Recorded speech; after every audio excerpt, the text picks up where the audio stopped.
आज का टॉपिक बड़ा ही इंटरेस्टिंग है और ये वो टॉपिक है जिस पर बात करते हुए बहुत से लोग परेशान होते हैं और बात करना नहीं चाहते। ये टॉपिक है मेल इनफर्टिलिटी, जीरो स्पर्म या एजोस्पर्मिया। अब इस पे बात करने से पहले मैं आपको दो चीज़ें बताता चलूँ कि ये काफ़ी इंटरेस्टिंग सा टॉपिक है और बहुत सारे लोग जो है वो इसको डिस्कस करने से इसलिए डरते हैं क्योंकि ये बड़ा सेंसिटिव टॉपिक है। लोग बात नहीं करते बच्चे पैदा क्यों नहीं हो रहे, ख़ास तौर पे मर्दों में। और मर्दों में ये क्या वजूहात हो सकती हैं एज़ोस्पर्मिया की, ज़ीरो स्पर्म काउंट की या मेल इनफर्टिलिटी की। तो इसको थोड़ा-सा देखते हैं। This is doctor Hamza. आप मेरा यूट्यूब चैनल, फेसबुक पेज और टिकटॉक अकाउंट देख रहे हैं। और हाँ, आगे बढ़ने से पहले अगर आपने चैनल को सब्सक्राइब नहीं किया, वीडियो को लाइक नहीं किया और बेल आइकॉन को नहीं दबाया, तो वो लाज़मी दबा लीजिए क्योंकि इस चैनल पर आपको इस तरह की सेहत के मुतालिक मालूमाती वीडियोज़ मिलती रहती हैं। अब बात करते हैं एज़ोस्पर्मिया पे। डब्ल्यूएचओ का एक सीमन का एनालिसिस का क्राइटेरिया है। उसमें देखा जाता है कि स्पर्म कितने मोटाइल है, मतलब उनकी हरकत ठीक है। स्पर्म में उतनी ताकत है कि वो नीचे वाले रास्ते से एग तक पहुंच सके क्योंकि उसने एक फासला तय करना होता है। अब बाज़ औक़ात होता ये है कि स्पर्म जो है उनमें ताकत उतनी नहीं होती, बन रहे होते हैं, अपनी फैक्ट्री में स्टोर होते हैं, लेकिन वहाँ से आगे नहीं जा सकते। जब आगे नहीं जा सकते तो वहाँ पे ज़ाहिर है कोई ना कोई ब्लॉकेज होगी। जैसे आप किसी रोड से कहीं जाना चाह रहे हैं और आगे कंटेनर लगा है। पाकिस्तानी इस बात को अच्छे तरीके से समझ लेंगे कि कंटेनर के क्या मामलात हैं, मतलब ब्लॉकेज क्रिएट कर दी गई है। आपकी नालियों में जो गोलियों के आस-पास नालियाँ होती हैं जिन्हें हम सेमिनल वेसिकल्स और डक्टस डिफरेंस होती है और आपके पास एपिडिडिमस होती है जहाँ पे आपके स्पर्म्स बनते हैं, मैच्योर होते हैं, मतलब उनको तक़वियत बख्शी जाती है, उनका स्ट्रक्चर मेंटेन किया जाता है और वहाँ से वो आप फीमेल जब ट्रैक में उतारते हैं स्पर्म को तो वो अपना ट्रैवल करते हैं। तो उनमें क्या इतनी ताकत है कि वो अंडे तक पहुँच सके और अंडे के साथ मिलके बच्चा बनाने के प्रोसेस को स्टार्ट कर सके। तो ऑब्स्ट्रक्टिव जो एज़ोस्पर्मिया होता है, बनते ठीक है इसमें, मैंने आपको पहले ही बता दिया, लेकिन आगे नहीं पहुँच सकते। अब इसकी 2 कॉज़ेज़ हो सकती हैं, 2 मेन वजूहात हो सकती हैं। इन्फेक्शंस, यूरिनरी ट्रैक्ट इन्फेक्शंस, बार-बार जो है पेशाब की नाली का जो इन्फेक्शन हो रहा होता है।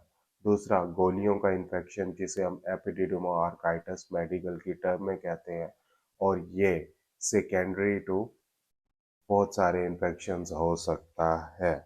आइट्रोजेनिक होते हैं। आइट्रोजेनिक का मतलब होता है कि ख़ास कोई वजह पता नहीं है। वो जी बचपन में ना बच्चे को चोट लगी थी गोलियों वाले हिस्से पे, जहाँ पे टेस्टिकल्स होते हैं। वहाँ पे चोट लगी थी और चोट लगने के बाद कोई पता नहीं क्या हुआ था।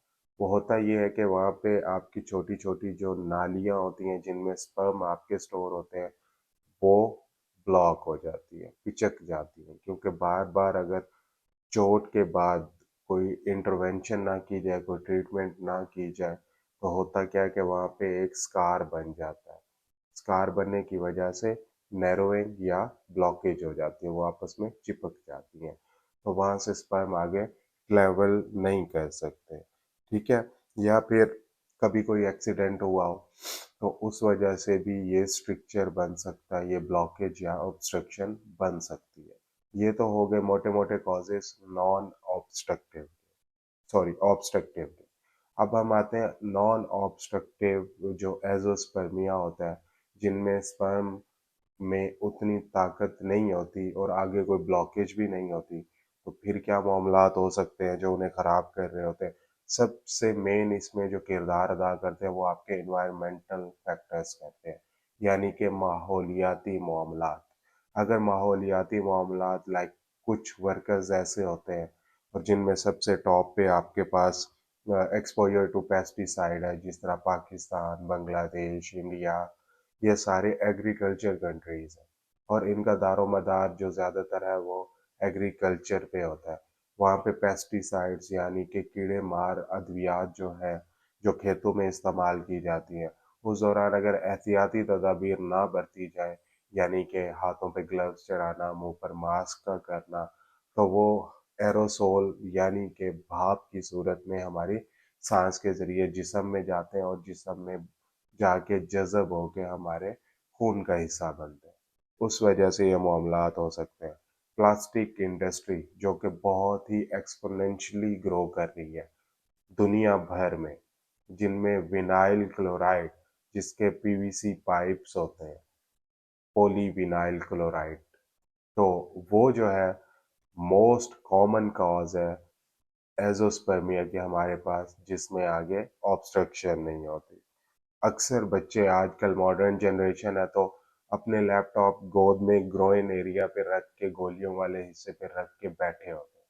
उसकी वजह से लैपटॉप की हीट से आपको ऑब्स्ट्रक्टिव एज़ोस्पर्मिया हो सकता है। और अगर आपका काम ऐसा है कि आपको 24 घंटे में से कोई 12-13 घंटे मुसलसल बैठना है और उस दौरान आप उठ के नक्लो हरकत नहीं करते, चहलकदमी नहीं करते, तो उससे भी आपको azoospermia, zero sperm, male infertility का सामना करना पड़ सकता है। Continuous use of anabolic steroids. अब यहाँ पे समझने की ये ज़रूरत है कि एनाबॉलिक क्या होते हैं। एनाबॉलिक्स वो होते हैं जिसमें कुछ चीज़ें मिल के किसी चीज़ को बना रही होती हैं। अब स्टीरॉइड्स अक्सर जिम वाले हजरात यूज़ करते हैं।